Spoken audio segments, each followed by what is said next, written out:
Next wide receiver, next guy down the list, Chris Bell, wide receiver, Louisville. I have a strong mid-second round grade, early third round grade on him.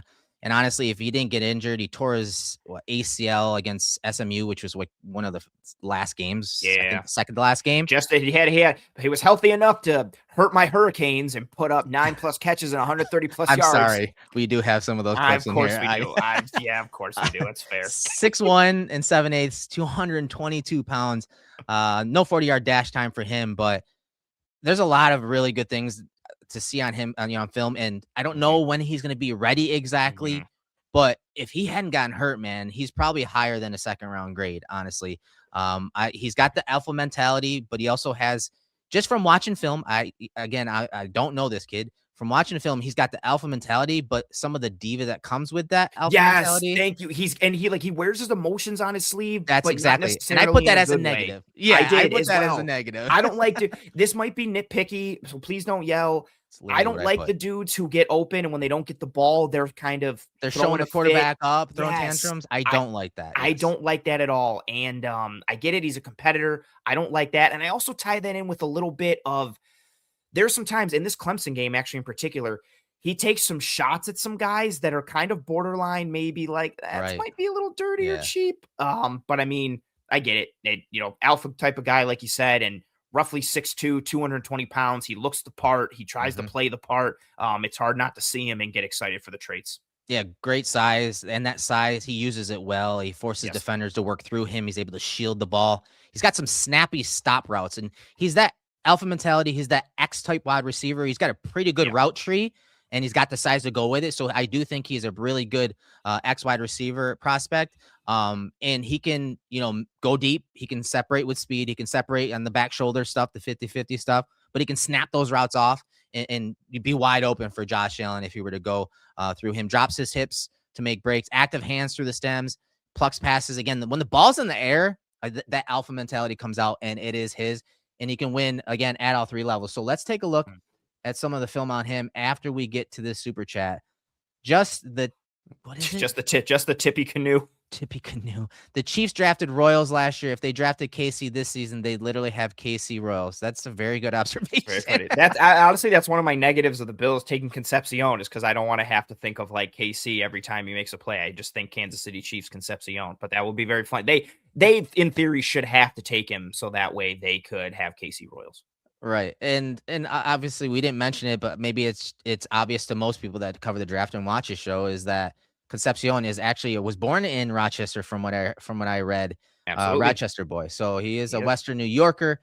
But let's get to Chris Bell. All right, quick game. It's something we always, break down when you're watching film. How do they win at all three levels? It's important, especially when you have Josh Allen and, getting the ball out of Josh's hands. Here's one where you see the separation on that in-breaking route. And the thing I like about him also, kind of like Concepcion, is that when he catches the ball, he's very good at transitioning to that next level and running after the catch. And I'm sorry, the second clip is a Miami clip. His speed, man. When I watched this game, I didn't expect him to not only catch the ball, but then to run by just about every Miami defensive back for big plays in this game. It was wild to see. I didn't think he was that fast. Yeah, good clip, I guess. I remember when this happened in the game, because not even jokingly, he makes this catch and I was like, oh, all right, first down. He's going to get in the red zone. We'll see what happens. And then he just kept going. Yeah. You've got Frederic 29 who's trying to chase him down, and then Lucas number 6, and then Poyser number 7 even tries to push Lucas into him to make a play. You've got Fitz on the back end, number 13, trying to get him and he just pulls away from everyone. And I heard so much about him coming into this game, what he did against Pitt and Virginia in this stretch. And yeah, the all 22 made me even more mad, because it didn't look like he had the angle. No. And he just pulled away. And for his size and his movement ability, he's got some serious run after catch, more from a linear standpoint than he is like a shake and make you miss type of guy. Linear, and he's also powerful. Like his when he does make a cut or a move, he's powerful, and he can run through those arm tackles.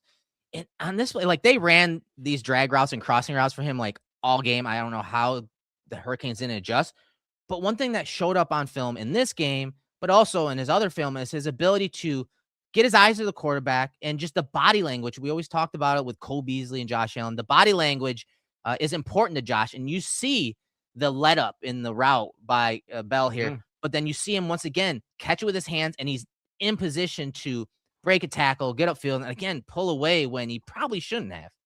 Yeah, especially against, like, all jokes aside, like this quality of defense where Right. Miami's defense, one of the best in the nation last year, speed, athleticism, a better tackling team significantly than they were the year before. Like if you're looking at this right now, you're like, okay, he's probably going to get a little past the 30 and see what happens. Like he's got multiple defenders closing on him in kind of like a vice situation. You've got the safety coming from depth on him.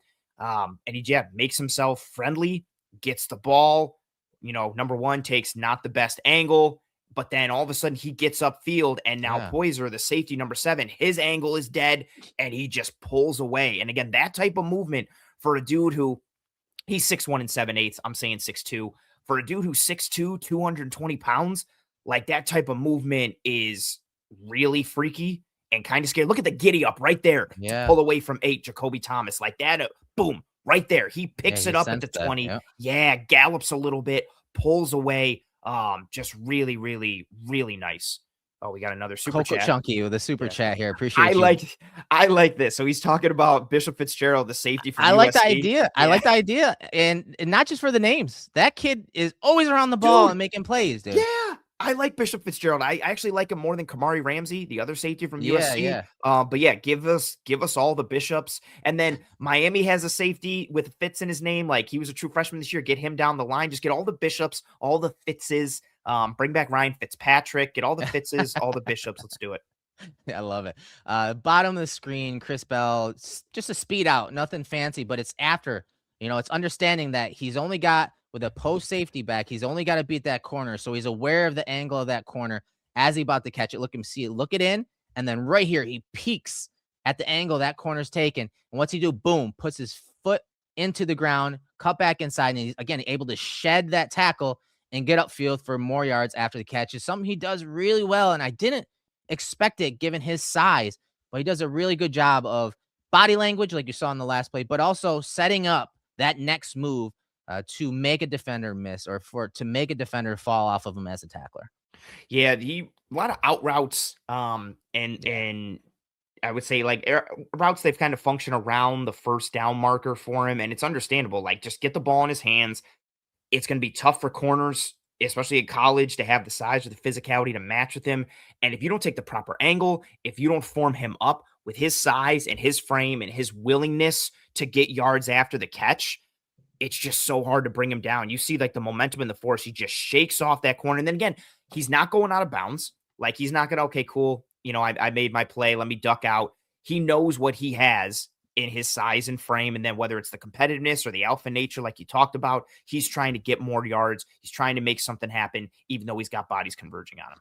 I love this play and the awareness versus zone. So this guy's going to drop out. This guy's dropping out as well. And he's going to sit right behind here and become QB friendly once again. You see it just a little curl route, but he works around that guy, finds that soft spot, catches the ball. And then once again, look at him just transition, just turn those hips quickly, gets upfield and gets yards after the catch to convert the first down.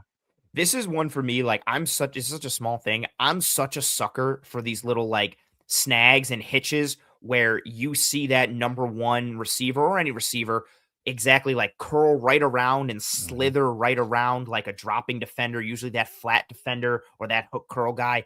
I like that a lot. That feel, he understands it, body control, settle in the spot, and then exactly like you said, catch the ball, and we're starting to get upfield. Like, get it, understand the space where you're at, look, let's get upfield, north and south, no wasted movement, really nice. All right. So let's look at some of the speed that he has or some of the ability to get deep. This is versus Clemson. I mean, he barely breaks stride on this play. It's kind of similar to the Concepcion play that you saw, but there's some really good concentration happening on this play down the field because you see the backside defender try to make a play on it right here. And of course, he's got a safety over the top. Does a great job of just zoning in on it. But unfortunately, at the end of this one, I didn't like it because it looks like he kind of drops the ball right there near the 1 yard line. But again, watch it from this angle. You see the speed to get vertical. You see him challenging defenses at the third level, and then that concentration as the ball is coming in right there. I mean, just very nice work by Chris Bell down the Mm. field. Yeah, and doesn't body catch it, even though like this ball is like on frame and on the body, like he's got the hands close, but it's a hands catch, even though he's going with more of the basket style there. See it right on the finger. Ooh, great freeze frame, Eric. Well done. Right on the fingertips, right on the hands, good stride, and then tries to make a play, gets grabbed around the neckline or kind of like horse collaree a little bit. He's trying to extend, make the play. But again, overall, just being able to stride it out, you see the speed, you see the verticality that he can present, the stretch, whether it's in a horizontal fashion, vertical fashion, or kind of this 45-degree angle on this route and being able to stretch on that deep crosser. All right, so let's look at some of the, again, there are multiple ways to separate. Sometimes it's speed, sometimes it's your size, your frame, your ability to create separation physically with your body, and bigger wide receiver. Here's a back shoulder play where right at the top of the route, there's a slight push off, the back shoulder throw, almost unguardable if thrown properly and executed properly. You see him adjust that body. And again, I talk about his route tree. It's a very good route tree. He can beat you deep, as you'll see on the next play.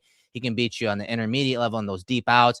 He can snap off routes. Here's one, it's a back shoulder, and he separates late, and he's able to, toe the boundary there for the first down. He makes a couple good plays on back shoulder throws in 2025, just whether it's using his size, his athleticism, just the ability to understand his positioning, where he is on the field in relation to the sideline, in relation to the defender. You see the bit of separation there against the corner. He turns. There's plenty of space there for him to make this catch. He hasn't widened himself too much. He gives the quarterback space, but is still able to pull away, snap away from the corner, makes a good, smooth, athletic play, makes the catch, brings it to the ground. Here's one I know you like. Oh, actually, no, it's the one after this. Okay, so the alpha mentality we talked about at the top, and there's a play. He gets into that honey hole to the top of the screen, and again, when the ball's up in the air, he doesn't care if someone's coming for his head. He's gonna go up and get it. A lot of times, you see him go up with his hands on that play, right along the boundary for the big catch. Again, ball's in the air. It's his. He's got that alpha mentality for better or worse, and you see him go up and get it, extend, take that, and he's got the body to absorb that, obviously. And look at the body control Yeah. at the top of that, man. Those are the type of plays that on offense can be tone setters and get not only the crowd into it, but other teammates. If the offense is in a lull, these are the type of plays that create that emotion and get that offense moving. 1000%. This is going up, kind of, playing above the rim, dunking on dudes a little bit, going up, making the catch above everybody, surviving through contact, surviving through the ground. One of my favorite things about him really is the body control. You see it show up in just some really nice plays, whether it's after the catch or transitioning from pass catcher to receiver or going up and getting it. And yeah, the ability to go up here, make the hands catch, and then as he makes it, to start bringing it in, turning away from contact. And then, and like he's just so vulnerable, but Yeah. because of his like size and ability, like the safety kind of gets mashed and ends up underneath him.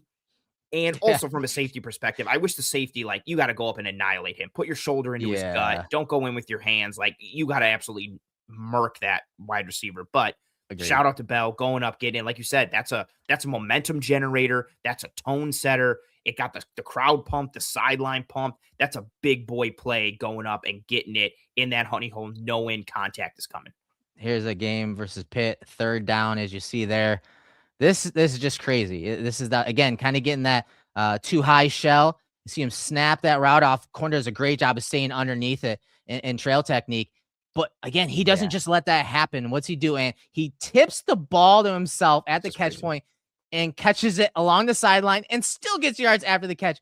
Just that alpha mentality, the body control. And when that ball's in the air, his hands are getting on it, regardless if he catches it, but he's not going to let the other guy catch. You see him come back for a great angle here, tips it up back to himself, the tracking there right at the marker, and then he is able to convert the first down. Just ridiculous stuff. Unreal play. This is my favorite of his from the entirety of the year. Like, he could have been like, "Oh, this is a bad thrown ball." Like, he could have let it go, right? Or he could have just made an effort to make a play on the ball, or he could have just tried and knocked it down, and that's it. But the fact that he immediately sees it and is like, "Uh-oh, I got to do something." And then he tips it to himself, like, but to have that focus and the wherewithal to like tip it, and you're still tracking the ball and then make a play on Independent it. hands too, right? So he tips it with what? Good His call. left, Yeah. and then he's got the right hand right there to Yeah. scoop it. Independent hand use. Yeah, the type of independent hands you'd love to see in like a great tackle with that ability. I'll say show this to Brandon Thorne and be like, what do you think about this independent hand usage? Yeah, this one's nuts. Like just the no quit, the athleticism, and this is the body control one too, right? To make the play with the left, get your feet, catch it with the right, gather yourself, and then get upfield. Like that's just unreal. That one really shows like, hey, I'm kind of essentially the best athlete on this field. Watch me make a play that the best athlete will make.